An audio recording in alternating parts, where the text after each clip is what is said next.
What would you do if the person you trusted most in life was secretly in bed with their boss and thought they'd never get caught? Tonight's story isn't just about betrayal. It's about a plan so meticulous, so devastating, that when revenge finally came, it didn't just destroy one person. It took down everyone involved. And trust me, the ending will leave you stunned. You're watching Cheating Stories 7. Don't forget to like, share your thoughts in the comments, and subscribe for more shocking real-life betrayals.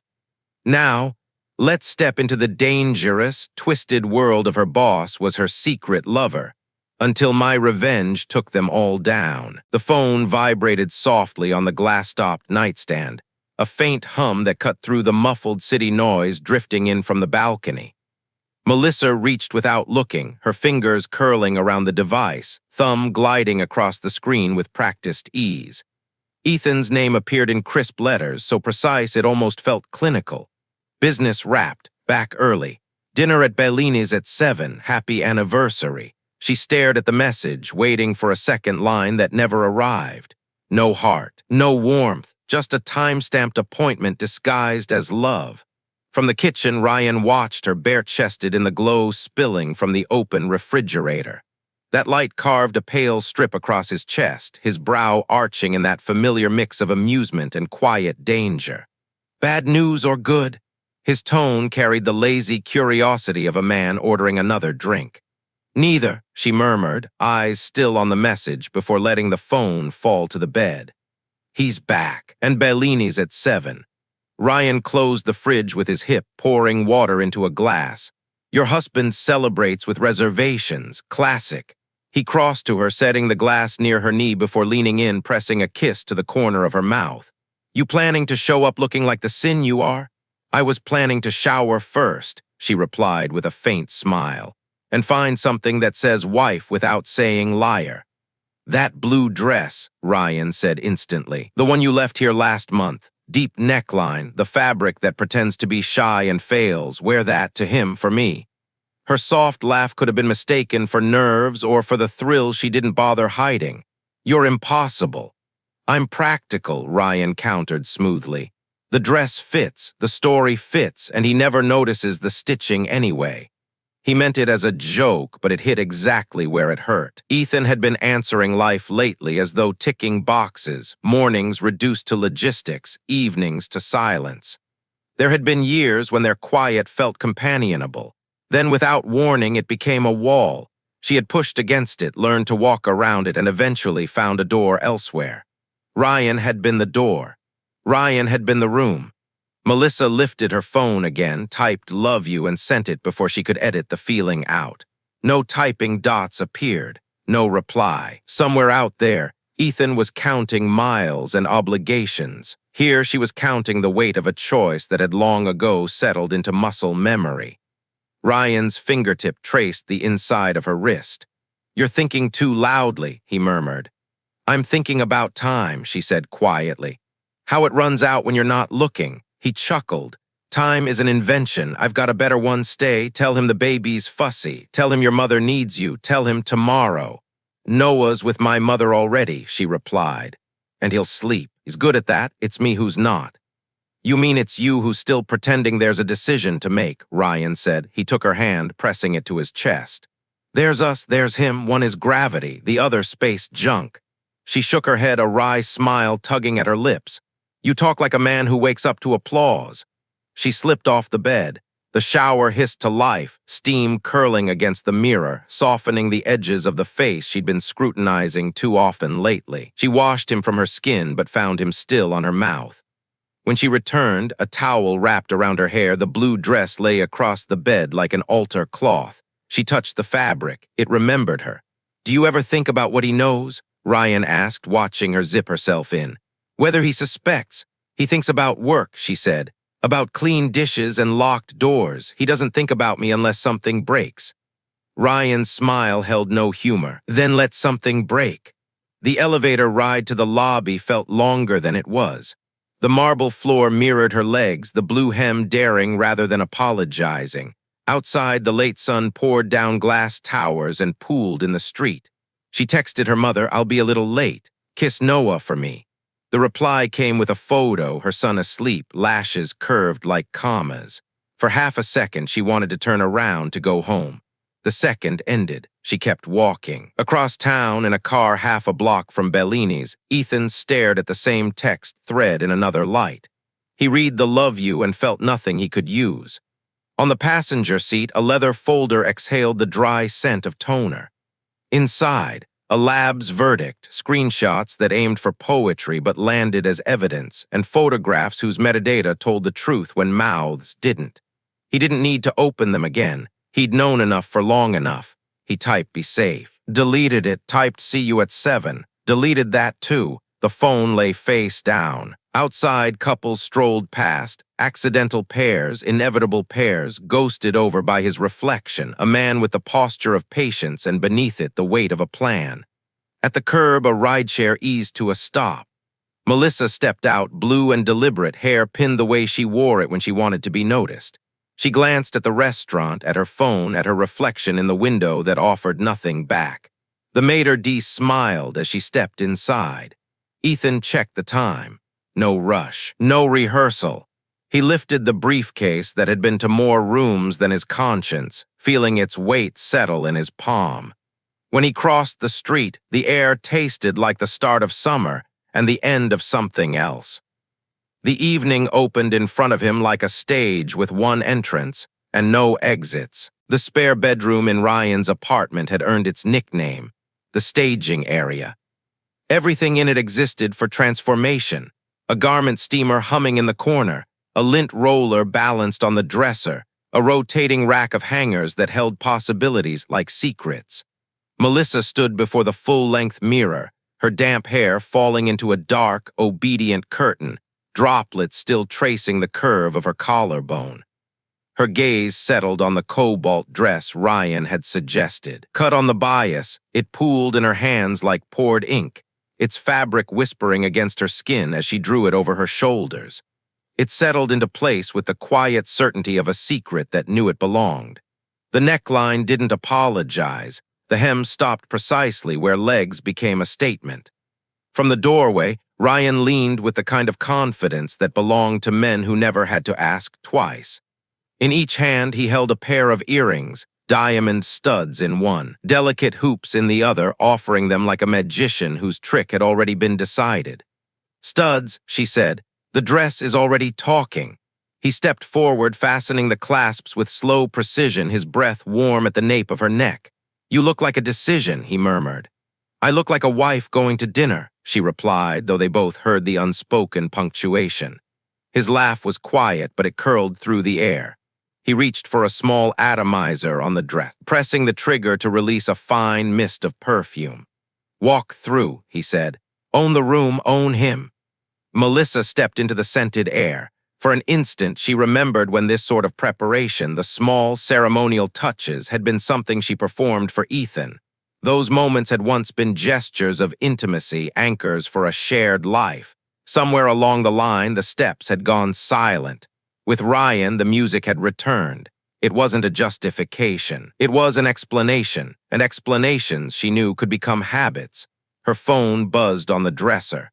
A text from her mother, "Noah just ate, asleep now." The attached photo showed her son's tiny hand curled into a fist, the other resting open like an unfinished thought. She typed a heart in reply, but didn't send it. "You'll be late if you keep remembering," Ryan said, watching her from the mirror's edge. "Remembering doesn't make people late," she answered. "Doubt does." He moved behind her, smoothing his hands from her shoulders to her waist in a slow, measured gesture, as though taking her exact dimensions. "Doubt is a story you tell yourself when you don't want to be the villain. Tonight, you're the lead." The elevator hummed as it carried them down to the lobby. In the mirrored panels, the dress didn't just reflect light, it reflected intent. Outside, a breeze softened the sharp edges of the city, catching her hair and lowering her guard. Ryan ordered the car with the same economy he used to compose the kind of emails that solved problems and created others. When it arrived, he kissed her once, light, deliberate, directional, and let her walk away with the certainty of ownership in his eyes. Across the street, half hidden beneath the canopy of a plane tree, a black sedan idled. Inside, Ethan's phone buzzed. A single photo lit the screen. Melissa stepping out of the elevator in the cobalt dress, time-stamped to the second. In the reflection behind her, the brass lettering of the building's address gleamed. Departed Foster residence at 6:02 p.m. New wardrobe item consistent with prior evidence, the investigator's message read. Ethan studied the image with a precision that filtered out her face entirely. The hem of the dress, the curve of the shoe, the angle of her chin. The dress did not exist in the shared closet he had searched 3 weeks earlier, his movements so methodical that not a hanger had shifted out of place. A dress kept in another man's space was not fashion, it was logistics. And logistics always left a trail. He saved the photo into a folder labeled for the court, not the heart, and flipped open a small notebook whose columns were already neat with dates and times. Acquisition was written at the top, not as a boast, but as a quiet reminder. Truth only matters when it weighs enough to move the world. The investigator, veteran, discreet, paid through a consulting alias, had been feeding him a diet of details. License plates, elevator logs, restaurant receipts from places Melissa swore she disliked. Screenshots from cloud backups that weren't as private as promised. Ethan didn't linger on the words in those messages anymore. He had read them, felt them scorch his throat, then converted them into exhibits, labels instead of wounds. He checked the time, eyes flicking to the glow of Bellini's awning. The host moved with the confidence of someone who orchestrated elegance for a living. Couples arrived in pairs, some destined, some merely convenient. He waited for Melissa's car, deliberately looked away for a beat, granting the scene permission to proceed without him. When his gaze returned, she was there, blue catching the last of the sun, a study in choices she believed she controlled. A terse message went back to the investigator, received, stand by. The reply was immediate, on site, camera east, no eyes on me. The briefcase against his leg felt like a second heartbeat. Inside, the lab results, the prenup, a notarized affidavit, and a list of questions he would never need to ask. The facts were enough. Inside Bellini's, Melissa stood at the host's stand, her head tilted, wearing that half-smile designed to invite goodwill. The host guided her to a corner banquette, the lighting falling on her like flattery. The blue fabric pooled against the leather like a flag planted on borrowed ground. Ethan didn't move yet.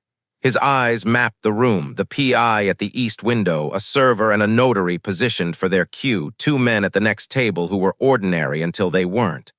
Precision from the outside often looked like luck. In the bar mirror, he caught his own reflection, not numbness, not even rage, just the calm that comes when grief has agreed to wait its turn. The plan had taught him how to breathe again. He adjusted his cuff, lifted the briefcase, crossed the street. The city's heat rose from the stone. A couple brushed past, laughing. Somewhere a street musician tested a chord and let it fade. As Ethan reached for Bellini's door, his phone buzzed one last time. Foster left building alone at 6:15. No tail, no contact, dress confirmed. The blue dress wasn't just fabric, it was provenance. It was chain of custody. And tonight it was the keystone of a trap Melissa wouldn't see until the door closed behind her. The maitre d's velvet smile faded into the background as Ethan let Melissa vanish behind a wall of glass and linen. He didn't follow her, not yet. Instead, he remained at the edge of the bar, one hand resting lightly on the briefcase, allowing the present to blur into an older, colder room. That room had no windows. The air conditioning was set a few degrees too low, the kind that made the skin feel thinner. Marcus Vance sat at the far end of the table, posture relaxed but eyes sharp, like a man who had already decided where the exits were before the building even existed. His voice didn't need to rise. Gravity never does. You sell security systems, Marcus said, rolling the word sell between his teeth. That makes you popular. The modules we add, they make you useful. Don't confuse those two. A folder slid across the table toward Ethan. Inside, photographs of Ryan Foster shaking hands at fundraisers with clients whose smiles never reached their eyes. Corporate structures nested like Russian dolls, offshore accounts that pulsed with life when certain private jets landed. Names that didn't belong on a law firm's retainer list, not if discretion was truly their selling point. Foster's client set is a hive, Marcus continued. Some of those bees carry diseases we don't inoculate against in public. We've brushed them before. We prefer not to be stung. Ethan kept his hands flat on the table. And Melissa, Marcus turned to the next page, grainy elevator footage, a frame Ethan had never installed but instantly understood. The body language of two people rehearsed in secrecy until it became second nature. If she's just a passenger, Marcus said, you remove her from the vehicle and send it on its way. If she's a seatbelt, if she keeps him in place, then she's part of the restraint system, and we cut that too. You want me to keep this in the domestic lane, Ethan said. Divorce, documentation, consequences, not headlines. Marcus's smile was thin, absent of warmth. We want a quiet floor. Your marriage is collateral damage, yes, but your work, that's not optional. The list of imperatives was short enough to memorize: protect operational security, block any cross-contamination between Foster's clients and the agency's systems, neutralize Melissa's access to devices or people that could expose hardware we couldn't afford to lose, and do it without creating a story the press could touch. You're asking me to turn my life into an operation, Ethan said quietly. I'm reminding you, Marcus replied, that it already is. Back at the bar in Bellini's, glassware clinked softly. The barman polished the same stem for the third time, pretending not to notice the man who wasn't drinking. Ethan blinked away the cold air and came back to the warm. In the reflection behind him, Melissa sat in the corner banquette, fingers tracing the rim of her glass, no doubt rehearsing lines she thought might work. He almost envied her belief in rehearsal.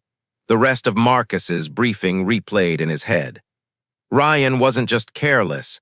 He was valuable to people who used law firms like laundering services. An import-export magnate whose shipping manifests never matched cargo weight. A hedge fund tied to a cousin with a passport in 3 spellings. A charity that existed solely to host galas in countries where charity was another word for influence. The law firm gave them cover. Ryan gave them speed. And your wife, Marcus had said, gives him proximity. That's the risk profile. He doesn't discuss clients with her, Ethan had said, more to test the lie in his own mouth than to convince Marcus. Men discuss themselves, Marcus replied. They brag at midnight. They complain about regulators when the bourbon's half gone. They say passwords out loud when the music's too loud. If she's there, she's a signal. If she repeats, she's a leak. Either way, it's unacceptable. What's the boundary? Ethan asked.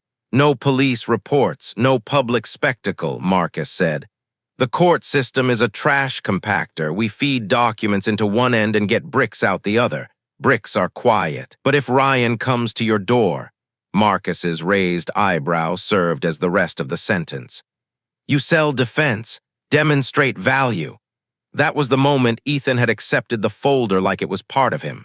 From there, he had built lists, staged appointments, updated firmware in 3 client buildings, and programmed a maintenance window that could, if triggered, erase entire weeks of login records without a trace. He'd contacted a process server and another man whose business card said nothing at all. He'd visited the lab twice and asked no questions. And he'd hung a tie in the bedroom, one Melissa used to compliment, letting it gather dust until it no longer felt like his.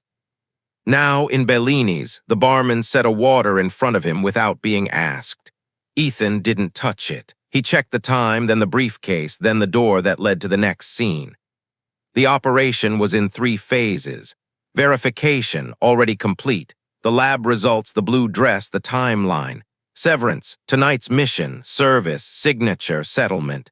And deterrence, should Ryan press, the house would answer. Should Melissa approach a system she no longer had clearance for, she'd find only locked doors and evaporated passwords. And there was a trapdoor for contingencies no one wanted to imagine, but everyone had to.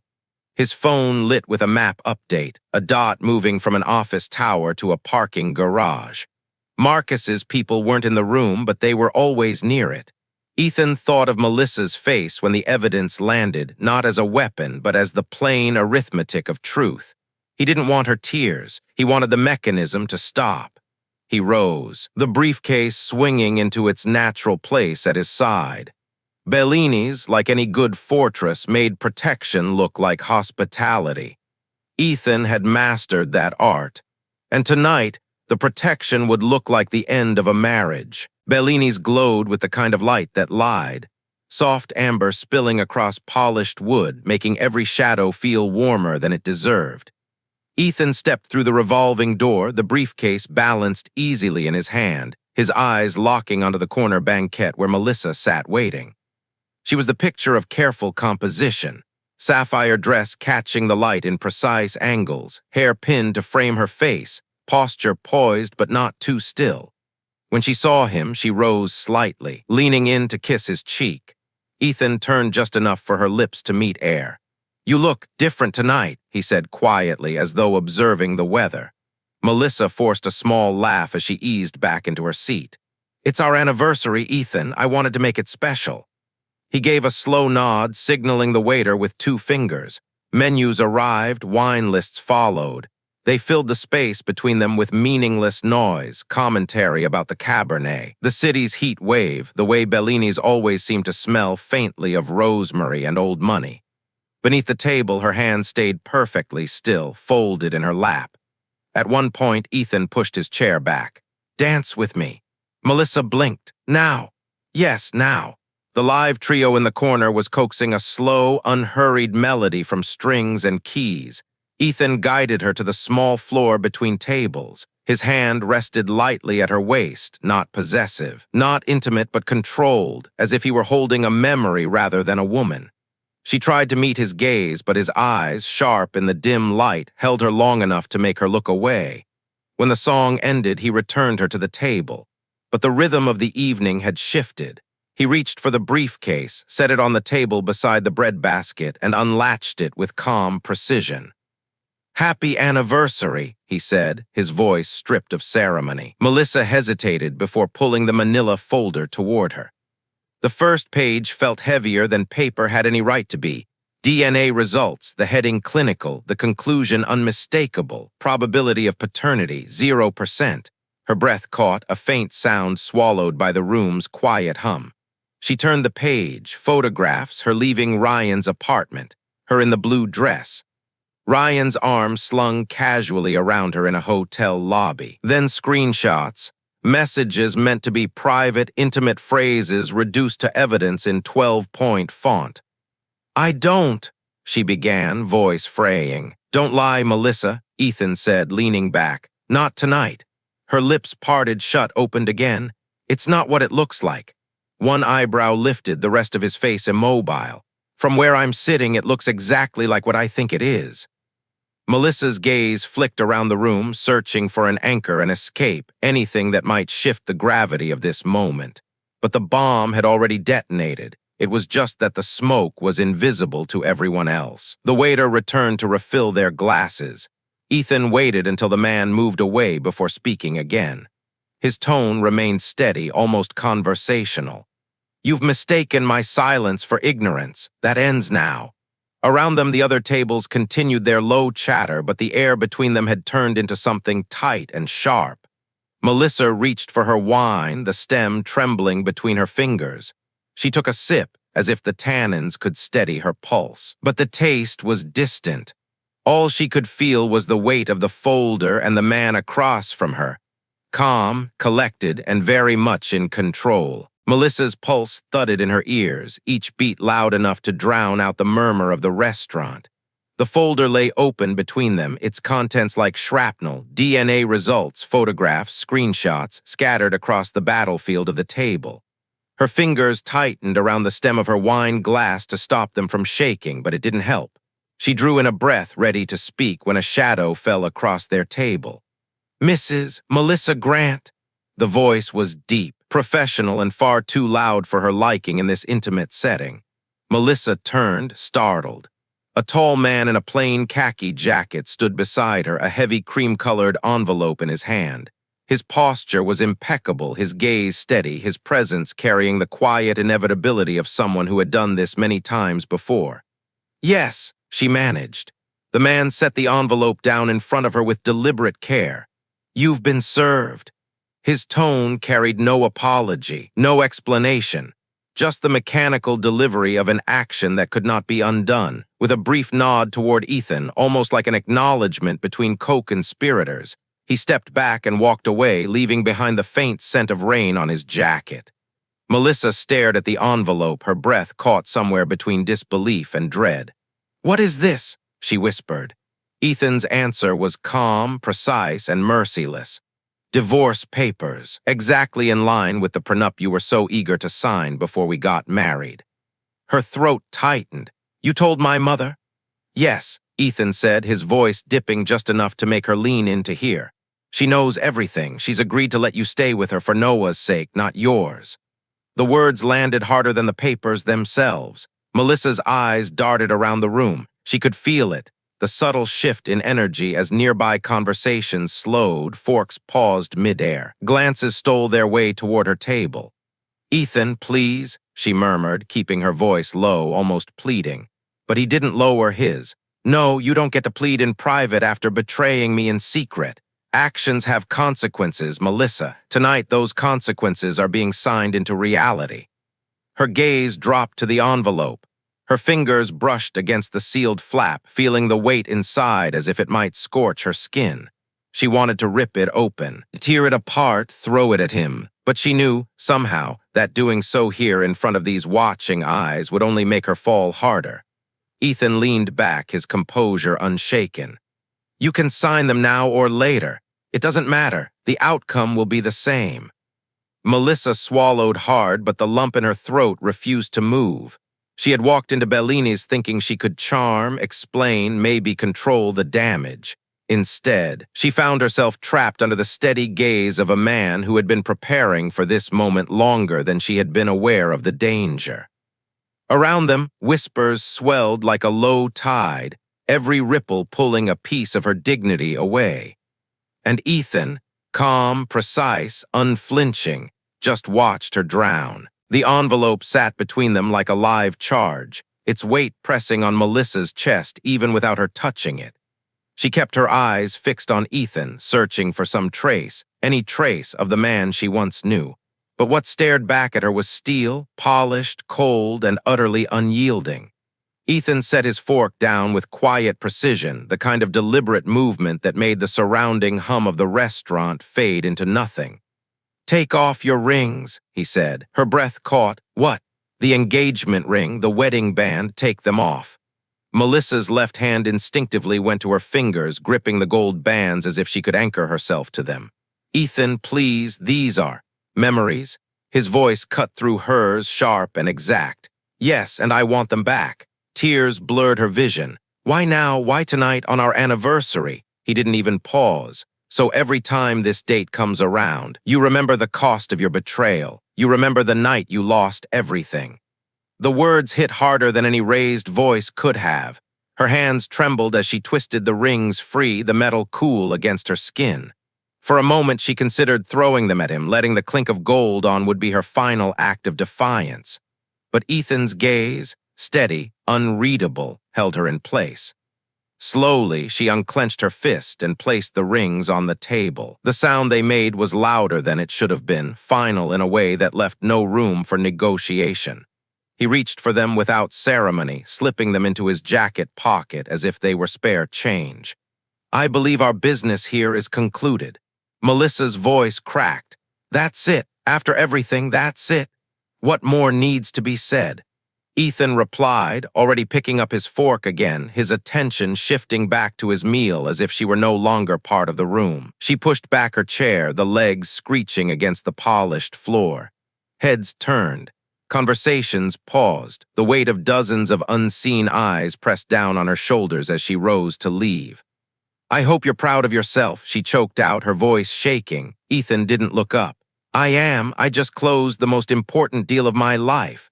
It wasn't anger, it wasn't triumph, it was something colder, a simple declaration of fact.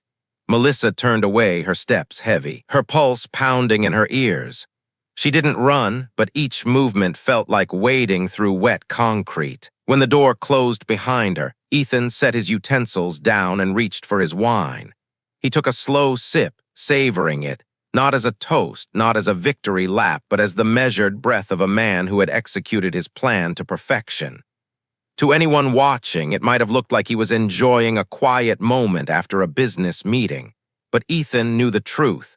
This was only the first chapter in a much longer retribution. Some deals end with a handshake. This one ended with a cold goodbye. 3 days passed without a word from Melissa. The quiet didn't surprise Ethan. He had learned long ago that silence could cut deeper than shouting. He went about his routines with the same precision he always did, updating security systems, checking on high-value clients, and making discreet calls to ensure that certain dominoes in Ryan Mitchell's life continued to tip over in exactly the order he wanted. By the fourth evening, the calm fractured. The low, throaty growl of a sports car engine rolled into his driveway, its headlights sweeping across the walls of his home office.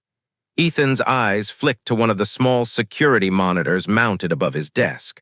A sleek black coupe idled outside, the kind of machine that made noise even when it wasn't moving. The feed switched angles automatically, front door view. Ryan climbed out, not wearing his usual armor of tailored confidence. His hair was a mess, his jaw tight, his eyes red-rimmed. He slammed the car door so hard the sound carried through the closed windows. Ethan didn't flinch. He had been expecting this. Men like Ryan were predictable. Pride and desperation made them reckless. By the time the doorbell rang, Ethan was already on the ground floor. He opened the door just wide enough to meet Ryan's glare. "You son of a b******, Ryan snarled, shoving the door the rest of the way open without waiting for an invitation. His breath carried the faint tang of expensive whiskey, anger sharpening each word. "You cost me my job. Melissa won't answer my calls. You think you can destroy my life and just walk away?" Ethan stepped back, letting him in. "Seems I've done more than think about it." Ryan's fists clenched, knuckles whitening.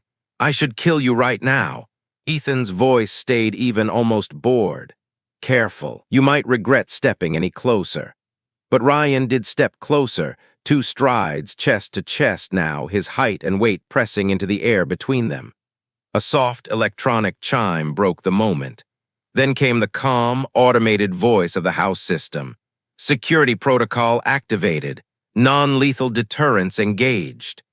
Ryan's eyes darted upward just as 4 small panels slid open in the corners of the room. Thin red targeting lasers painted across his chest and arms, 15 dots in total.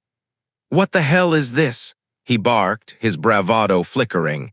Ethan said nothing. He didn't need to. A sharp hiss filled the room, followed by the rapid thwip-thwip-thwip of compressed air. 15 tranquilizer darts struck Ryan's body in less than a second. His mouth opened for a curse, but the words crumpled into a grunt. His knees buckled, the weight of him sagging as the sedative surged through his bloodstream. Seconds later, he collapsed to the polished hardwood. Ethan crouched beside him, checking his pulse, not out of concern, but to confirm the dosage had been perfect. "You're not killing anyone tonight, Ryan," he said quietly. From his pocket, he took out his phone and tapped a secure contact.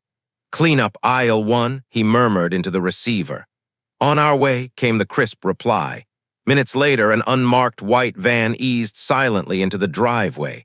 3 figures in dark tactical gear stepped out, their movements efficient and wordless. 2 of them lifted Ryan's limp body as if he weighed nothing, securing his arms with soft restraints. The third picked up his car keys without hesitation. In under 5 minutes, both Ryan and his coupe were gone, swallowed by the night. No neighbor peeked through their curtains. No one would even know there had been a visitor. Ethan closed the door behind them, the security panels sliding back into place until the living room looked untouched. He climbed the stairs to his office, poured himself a drink, and settled back at his desk. Ryan Mitchell was now officially out of the game. How permanently, Ethan hadn't decided yet. But one thing was certain. This was only the beginning of Ryan's fall. The house had already reset itself to calm. The ceiling panels were sealed again, the targeting lasers gone, every surface pristine. Only a faint chemical tang lingered in the air, a quiet reminder that something dangerous had been prevented here minutes ago. Headlights swept briefly across the living room wall, slow and deliberate. Ethan glanced at the foyer cam. The unmarked white van slid to a stop between the hedges, fitting the space so perfectly it felt pre-measured. Three figures stepped out, dressed in dark tactical suits zipped to the throat, respirators hanging loose at their collars, gloves already on. Their footsteps barely whispered against the porch boards. Ethan opened the door before they could knock. "Down," he said simply, nodding toward the living room. Two of them moved past him without a word, their economy of motion revealing years of practice. The third paused just long enough to meet his eyes. She was a head shorter than the others, visor pushed up, hair twisted into a clean knot that contrasted with the steel in her gaze. "Cole," she said, her tone neutral. "Clara Jensen, filling in." "I thought Ramey ran domestic pulls," Ethan replied. "He's on a flight," she said. "I'm not."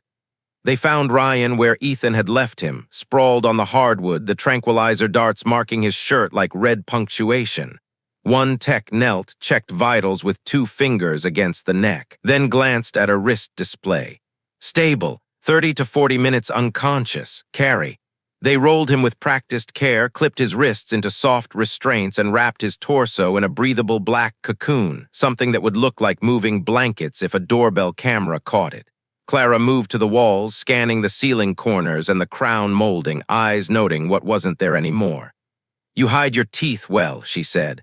"Hospitality," Ethan replied. "It reads cleaner than aggression." "Until it bites," she murmured, almost approving.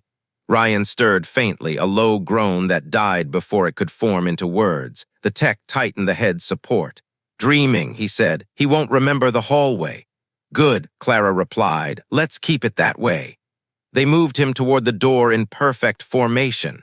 At the threshold, Clara lifted a hand and the line froze. She tilted her head toward the entry camera. "Loop or scrub?" she asked. "Loop," Ethan said. "Neighbors prefer their stories intact." A tap on her wrist sent a signal through the network. Upstairs, the system's hum shifted by a fraction. On Ethan's office monitor, the last 3 minutes began replaying on an endless loop.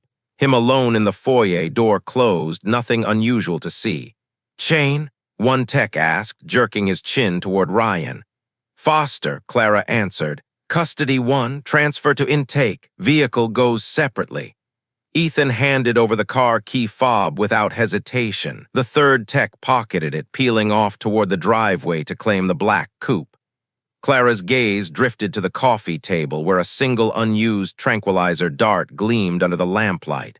She picked it up between 2 fingers. ".35?" she asked. .36, Ethan said. "He weighs less when he's angry." The faintest smile touched her lips. "Working knowledge of your target, always an asset." The van's side door slid open with a muted thump. Ryan disappeared inside, the cocoon strapped securely to the wall. The coupe's engine purred to life in the driveway, moving off without a squeal or flash. Clara lingered on the porch with Ethan. Her eyes took one last slow pass over the interior of the house, the framed print at the end of the hall, the muted lamps, the empty key bowl. "You keep it neat," she said. "Neat reads as safe," Ethan replied. "For you," she said. "For others, it reads as vulnerable. They forget what's under the paint." A beat of silence. Somewhere down the block, a dog barked once, then thought better of it. "Marcus will call you," Clara said finally. "Soon." "He usually does," Ethan replied. "This time he'll ask for more than a report," she said. Ethan studied her, but her tone carried no drama, only information delivered at room temperature. "You already know what the more is," he said. "I know enough to tell you to sleep before he asks." She said it won't be a small favor. The van's side door closed with a clean finality. Clara stepped down from the porch, half in light, half in shadow. She paused, one foot on the gravel. "One more thing, the dress," she said. "What about it?" Ethan asked. "Good provenance, strong chain, don't overplay it. Quartz like bricks, not flourishes." "It's a brick," Ethan said. "Blue paint doesn't make it lighter." She nodded once. We'll keep him quiet. How quiet is up to Marcus. And Melissa, Ethan said. Clara's eyes flicked, something between warning and acknowledgement. People like her think they're variables, they're constants. The variable is when they realize it. Without another word, she moved toward the van. Moments later, the street looked exactly as it had an hour ago, quiet, well-kept, nothing to see. Ethan shut the door, stood in the stillness, and let the house breathe again. On his desk upstairs, the folder with Melissa's rings rested atop another holding the lab results. He slid the smaller over the larger, as if to remind himself that grief and logistics could share the same space. The monitor at the far end of the desk blinked once, pending call. Not yet, he thought. For now, he'd follow Clara's advice. Use the pause. The message came at dawn, short, encrypted, impossible to ignore. Bell Tower, 10 a.m. MV. Marcus Vance didn't summon people without purpose, and certainly not in person unless the matter required precision. By the time Ethan arrived at the plaza, the matte black limousine was already waiting, parked at the edge where mirrored skyscrapers threw fractured sunlight onto the polished stone. A man in a charcoal suit stepped out, opening the rear door without a word. Inside, the world was muted, the city's noise replaced by the low hum of the engine and the subtle scent of expensive leather. Marcus sat opposite, cane balanced loosely between his hands, not for support, but as an accessory to control the rhythm of a conversation. His gaze locked on Ethan's the moment the door shut. "Ryan Mitchell," Marcus began, his voice smooth but carrying the weight of something final, sang like a bird. Ethan leaned back, feigning mild curiosity. Everything, more than everything. Marcus's lips curved in something that was almost amusement, but not quite. Names, accounts, connections he had no business knowing about, and in exchange he signed a very generous settlement agreement. A portion of that will find its way to you, a bonus for tying up loose ends. Ethan kept his expression unreadable, but mentally filed the information away. Ryan had been dangerous enough to warrant removal. Now he was just a broken asset. Marcus reached into a slim leather folio and slid a folder across the seat. "Your performance at the house, flawless, fast, precise, clean. It has drawn attention from above, and with attention comes opportunity." Ethan didn't touch the folder yet. "Before I commit, I want to know the terrain." Marcus's expression cooled, the faintest glint of warning flashing in his eyes. "You don't say no to this. You've been under observation for far longer than you realize. Every decision, every move. You've done well. But remember, your leash may be long, it's still a leash." The words carried a quiet threat wrapped in formality. Ethan finally opened the folder just enough to glimpse the grainy photograph and name printed inside. The details were sparse, but his instincts told him this new target connected, directly or indirectly, to the same web that had entangled Melissa. "Finish what you started," Marcus said, tapping the cane lightly on the floor like a gavel. "And remember, eyes are always on you." The limo slowed, returning to the same quiet stretch of plaza. The door opened, sunlight spilling in. Ethan stepped out with the folder tucked under his arm, the echo of Marcus's warning settling over him like a shadow. For the first time in years, beneath the practiced calm, a cold current of uncertainty moved through him. He didn't know exactly where this road led, only that the game wasn't over. And if Marcus was already moving new pieces into play, it was about to get much more dangerous. The message came at dawn, short, encrypted, impossible to ignore. "Bell Tower, 10 a.m. MV. Marcus Vance didn't summon people without purpose, and certainly not in person unless the matter required precision." By the time Ethan arrived at the plaza, the matte black limousine was already waiting, parked at the edge where mirrored skyscrapers threw fractured sunlight onto the polished stone. A man in a charcoal suit stepped out, opening the rear door without a word. Inside, the world was muted, the city's noise replaced by the low hum of the engine and the subtle scent of expensive leather.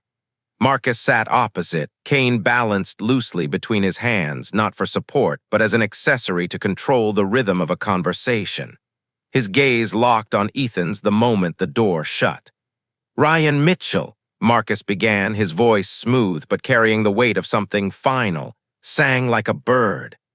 Ethan leaned back, feigning mild curiosity. Everything, more than everything. Marcus's lips curved in something that was almost amusement, but not quite. Names, accounts, connections he had no business knowing about, and in exchange he signed a very generous settlement agreement. A portion of that will find its way to you, a bonus for tying up loose ends. Ethan kept his expression unreadable, but mentally filed the information away. Ryan had been dangerous enough to warrant removal. Now he was just a broken asset. Marcus reached into a slim leather folio and slid a folder across the seat. Your performance at the house, flawless, fast, precise, clean. It has drawn attention from above, and with attention comes opportunity. Ethan didn't touch the folder yet. Before I commit, I want to know the terrain. Marcus's expression cooled, the faintest glint of warning flashing in his eyes. You don't say no to this. You've been under observation for far longer than you realize. Every decision, every move. You've done well. But remember, your leash may be long, it's still a leash. The words carried a quiet threat wrapped in formality. Ethan finally opened the folder just enough to glimpse the grainy photograph and name printed inside. The details were sparse, but his instincts told him this new target connected, directly or indirectly, to the same web that had entangled Melissa. Finish what you started, Marcus said, tapping the cane lightly on the floor like a gavel. And remember, eyes are always on you. The limo slowed, returning to the same quiet stretch of plaza. The door opened, sunlight spilling in. Ethan stepped out with the folder tucked under his arm, the echo of Marcus's warning settling over him like a shadow. For the first time in years, beneath the practiced calm, a cold current of uncertainty moved through him. He didn't know exactly where this road led, only that the game wasn't over. And if Marcus was already moving new pieces into play, it was about to get much more dangerous. Ethan didn't need to break into Melissa's life. He had never truly left it. Even now, with miles and silence between them, he still knew where the cracks were and how to widen them. Melissa's troubles at Whitmore were mounting, which gave him exactly the cover he needed for the next phase. While she scrambled to keep her footing at work, he was peeling back the layers of her financial footprint with the same precision he used on high-security systems. Late that night, the glow of multiple monitors bathed his office in cold light. His fingers moved across the keyboard with deliberate ease, navigating secure networks few people even knew existed. Ethan's career had given him keys to doors no one else could see, and tonight he was unlocking one of them. The target was a trust account, not under Melissa's legal name, but tied to a shell entity with a vague, corporate-sounding title. The trail was faint but unmistakable, regular deposits from an offshore holding company. He followed the path backward past proxy servers and buried routing numbers until he found the origin, Ryan Mitchell. The pattern was obvious now. Payments, consistent, generous, funneled directly into her hidden reserves. Whether it was hush money, gifts, or payment for her complicity, the numbers didn't lie. The balance was large enough to keep her comfortable for years, even if her official salary vanished tomorrow. But Ethan had no interest in taking it all. That wasn't his style. He opened a secondary secure wallet, his own off-ledger account, one even Marcus didn't know about. Then, with the same patience he applied to dismantling an alarm system, he began siphoning funds. Small amounts, staggered transfers, each one routed through a different shell until the chain was untraceable without human intervention, and the humans who could trace it didn't exist in this network. Within 48 hours, a significant portion of her safety net had migrated to his control. Not enough to trigger an immediate fraud alert, but enough that she would feel the squeeze when she eventually checked. This wasn't about the money's value. It was about leverage. Money could be replaced. The security it represented could not. And when Melissa realized her cushion was thinning, she would know, deep down, that someone had reached inside her life and taken what she thought was untouchable. Ethan closed the session, encrypted the log, and powered down the auxiliary drives. The room went dark except for the single monitor still tracking her account, its numbers steadily lower than the day before. Phase 1 of the extraction was done. Phase 2 would weaponize what he'd taken. And when that moment came, Melissa wouldn't even know where the blow had landed from, only that it had landed exactly where it would hurt the most. The envelope was wedged awkwardly between two glossy catalogs in Melissa's apartment mailbox. No return address, just her name printed in neat block letters across the front. The handwriting was deliberately plain, like someone trying to erase their own style. She felt the weight of it before she even stepped inside. Not heavy in ounces, but in implication. Inside was a single sheet of white paper folded into thirds, no letterhead, no signature, just 6 words written in the unmistakable tilt of Ryan Mitchell's cursive. "Don't look for me, don't ask." That was it. Melissa sat on the edge of her couch, staring at the sentence as if it might rearrange itself into something less final. She had seen that handwriting everywhere, in quick notes left on her desk, on the back of cocktail napkins, in the margins of documents they'd reviewed together during their affair. There was no mistaking it. Her eyes dropped to the postmark on the envelope, a small, unfamiliar town nearly 600 miles away. A place she'd never visited, a place Ryan had never mentioned. She pulled out her phone and searched it. Population under 3,000, 1 diner, 1 bank, no reason for Ryan to be there. Unless she thought he hadn't chosen it at all. Her chest tightened.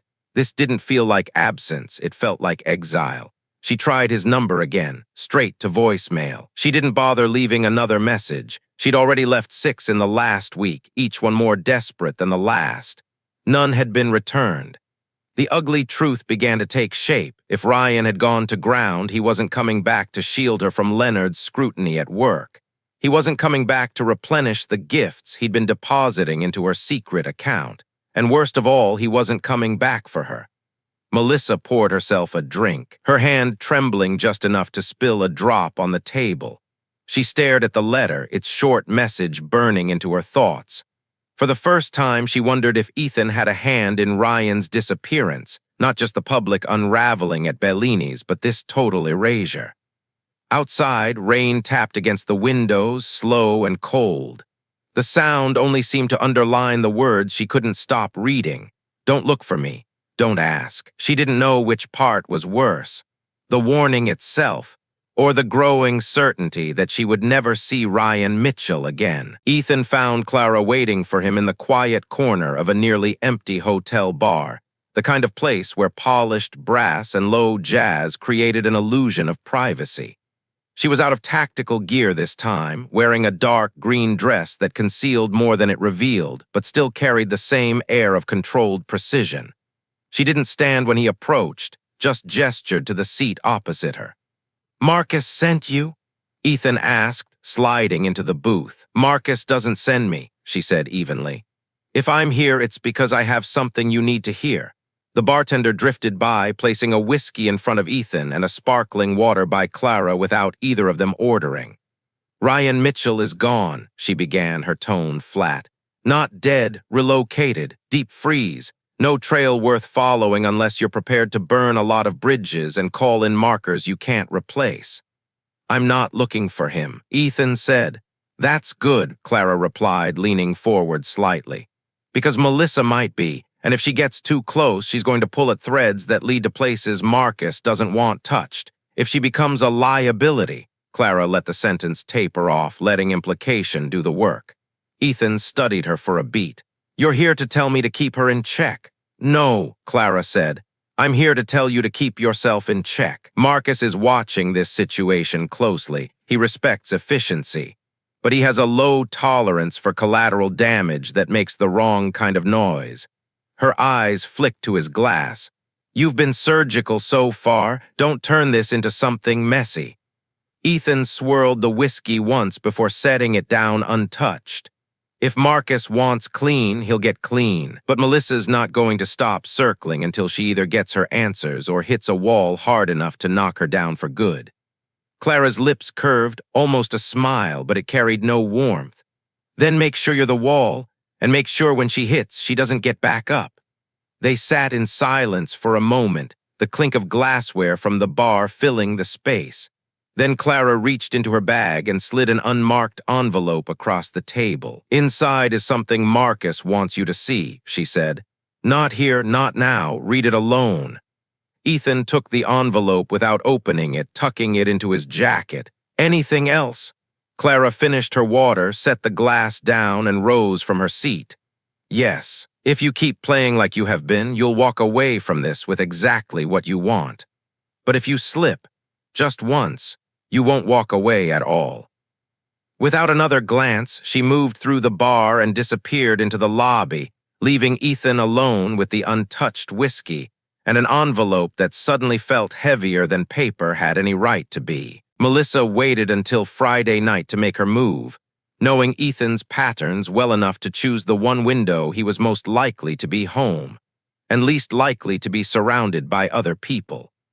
She arrived unannounced, standing at his doorstep in a fitted black coat that softened her silhouette, hair swept back like she'd put effort into recreating the version of herself he once fell for. In her hands, a bottle of the Bordeaux they'd opened on their 5th anniversary. When Ethan answered, he didn't hide the flicker of surprise in his eyes, but there was no warmth in it, just curiosity sharpened by suspicion. "Can we talk?" she asked, voice low, rehearsed to sound vulnerable. "No lawyers, no games, just us." He leaned against the door frame, saying nothing for a long moment. Finally, he stepped aside. The house smelled faintly of cedar and something darker, his aftershave the same one she remembered. She placed the wine on the counter like a peace offering and began to speak, carefully measuring every word. "I've been thinking about what happened," she said. "About us. I know I hurt you, Ethan. I know I broke something we can't get back, but maybe we don't have to burn it all down." He raised an eyebrow. "Is this the part where you tell me we can be friends?" "Maybe not friends," she said, forcing a soft smile. "But maybe not enemies."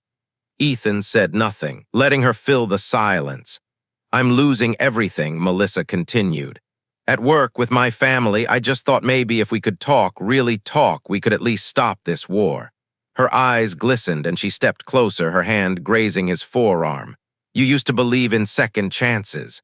Ethan finally met her gaze fully. "I believe in consequences more." The air between them cooled. Melissa's breath caught, but she kept her expression soft, her tone even. "Ethan, I'm not asking for us to go back. I need you to stop pushing."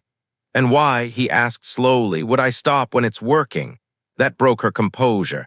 "Because if you don't, there won't be anything left of me." She snapped, the mask slipping. Ethan's voice didn't rise, but it sharpened.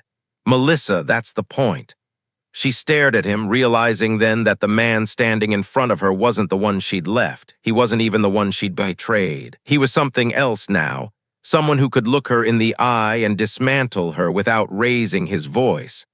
The silence stretched. Finally, she took a step back, collecting the bottle of wine from the counter. "I shouldn't have come." "No," he agreed, walking her to the door. "You shouldn't have." As she stepped into the cool night air, Melissa felt the sting of something far worse than rejection. It was irrelevance. And Ethan, without saying another word, closed the door on her like he was closing a file he no longer needed. 2 nights after Melissa's failed attempt at reconciliation, Ethan sat alone in his study, the envelope Clara had given him resting unopened on the desk. He'd left it untouched on purpose, letting it sit there, visible every time he passed the room, building its own weight. Tonight, he slid it open with a silver letter opener, sliding out a single glossy photograph and a folded sheet of paper. The photograph stopped him cold. It wasn't Melissa. It wasn't Ryan. It was Leonard Briggs, the interim head at Whitmore Financial, the man currently holding Melissa's career in a vice. The shot was candid. Leonard in a dimly lit private dining room, shaking hands with a figure Ethan recognized instantly. Marcus Vance. The paper was short, written in Clara's compact, precise handwriting. Ryan Mitchell was never the architect. Leonard Briggs is the one who kept the leash tight. Marcus wants you to know this isn't about just Melissa. It's about cleaning up the whole line. Ethan sat back, the edges of the puzzle shifting into a sharper picture. Ryan had been messy, reckless, loud. Leonard, on the other hand, was methodical, exactly the kind of man who could manage a network of quiet transactions, keep people in place without ever raising his voice. Melissa hadn't just been having an affair with her boss's associate. She had been a piece on Leonard's board, whether she knew it or not. And Marcus had been playing both sides, letting Ethan dismantle Ryan while Leonard remained untouched. Until now, a low, humorless smile touched Ethan's lips. If Leonard was the real mastermind, then the next phase wasn't just about revenge. It was about stepping into a much bigger game. He pulled a fresh notepad toward him and began outlining a plan. Step 1, follow the money. Step 2, leverage Leonard's public image against his private dealings. Step 3, he paused, the pen hovering. Step 3 would be personal. Because if Leonard Briggs had thought he was untouchable, Ethan was going to show him what it felt like to have the ground ripped out from under him. The study was silent except for the faint scratching of the pen as he worked through scenarios.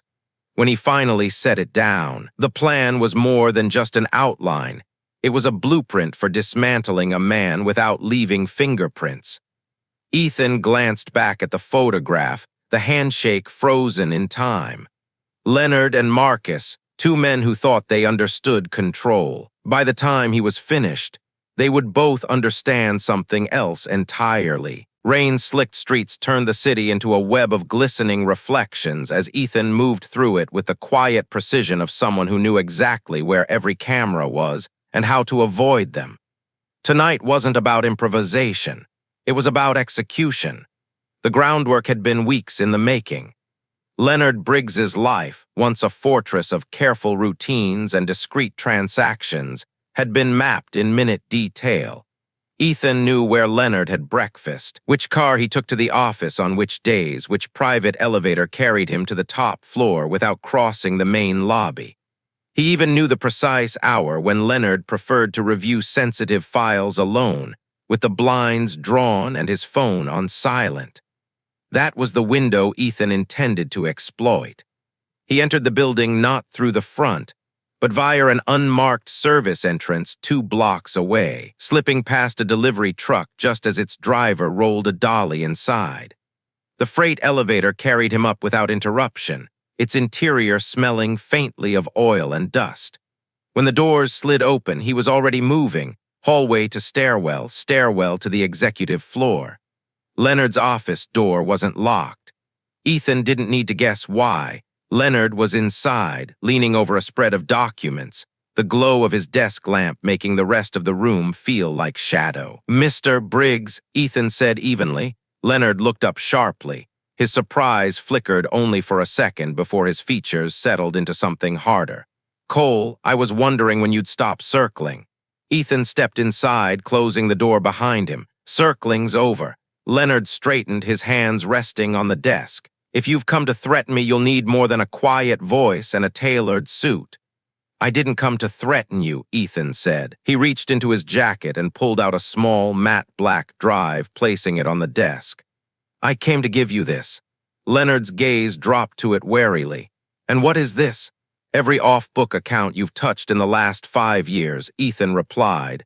"Every transfer, every shell, every payout, including the ones tied to Melissa." Leonard's expression didn't change, but the muscle in his jaw tightened. "And what do you want in exchange for deleting it?" "I don't delete," Ethan said. "I reassign. And right now, every cent in your private network is one keystroke away from belonging to someone else. Someone who doesn't like you very much." Silence stretched. Rain pattered faintly against the glass. Finally, Leonard gave a small, humorless laugh. "Marcus sent you to do this, didn't he?" Ethan's eyes held his. "Marcus didn't have to send me. You made this personal when you used Melissa to run your games. She thought she was playing Ryan. She didn't realize she was playing you." Leonard's composure cracked just enough to show he understood the danger. "You can't take me down without taking Marcus with me." Ethan allowed the faintest smile. "Who said Marcus was safe?" For a moment, Leonard just stared. Then his eyes shifted to the drive again. "What's your play, Cole?" Ethan leaned forward, his voice low. "My play is already in motion. In 30 minutes, every name you've dealt with will have your shadow in their books. In an hour, those shadows become subpoenas, and in 2 hours, you'll be yesterday's news. Leonard's hand twitched toward the drive, but Ethan was faster, sliding it back into his jacket. You don't get to hold this, you just get to know it exists. With that, Ethan turned and walked out, his steps steady, unhurried. Behind him, Leonard stayed rooted in place, caught between fury and calculation. By the time Ethan reached the street, the rain had eased to a mist. A black sedan pulled up to the curb. The rear window rolled down just enough for Marcus's voice to carry. Well, it's done, Ethan said. The window slid shut. The sedan pulled away, leaving Ethan alone under the dim halo of a streetlight. For the first time in weeks, the tension in his chest loosened. The operation was over, but the war, he knew, wasn't finished, not yet. Melissa was arrested 3 days later. It didn't make the evening news. Marcus was far too careful for that, but it made the kind of internal memos that destroyed careers. Whitmore Financial issued a brief statement about compliance violations and pending legal review, the kind of language that let everyone fill in the blanks with something worse. Ethan received the confirmation in a single, secure message from Marcus. She's out of play. He didn't ask where she'd be taken or for how long. It didn't matter. What mattered was that Melissa Carter, Melissa anything, was no longer a variable in his life. 2 days after that, Marcus called Ethan to his penthouse. The skyline burned gold in the late afternoon sun as Marcus slid a thick, sealed envelope across the table. Payment for services rendered, Marcus said, and a request. Ethan didn't touch the envelope. What kind of request? Marcus's expression didn't change, but his tone deepened. The kind that extends our arrangement. There's someone else, someone with reach. I want them neutralized, clean, and quiet, your kind of work. Ethan leaned back in his chair. And if I say no, you won't, Marcus replied simply. You're too good at this, and you've already stepped too far into the circle to walk out now. For a moment, they just looked at each other, two men who understood that deals like theirs weren't sealed with signatures, but with mutual recognition of what each was willing to do. Ethan finally reached for the envelope. Send me the file. When he left the penthouse, the city felt different. Not bigger, not smaller, just sharper, as if every light had a hidden shadow. That night, Ethan packed a single bag. He didn't tell anyone he was leaving, and no one asked. The apartment door closed behind him with the quiet finality of a chapter ending. In the rearview mirror, the skyline of the city that had witnessed the collapse of his marriage and the rise of something far colder faded into distance. Melissa was gone. Ryan was gone. Leonard's empire was bleeding. And Ethan was free in the only way that mattered to him now. But freedom in his world came with an unspoken truth. There was always another file, another target, another operation. And somewhere in the shadows, Marcus was already waiting. And just like that, the game was over.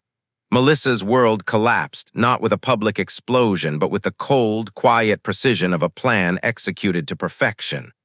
The truth didn't just end her affair. It dismantled the very network that had made it possible. In the end, betrayal always comes with a price, and this time it was collected in full. What would you have done if you were in Ethan's shoes? Tell me in the comments. I read them all. If you enjoyed this story, hit like, subscribe, and share it with someone who loves a good revenge tale. This is Cheating Stories 7. See you in the next story.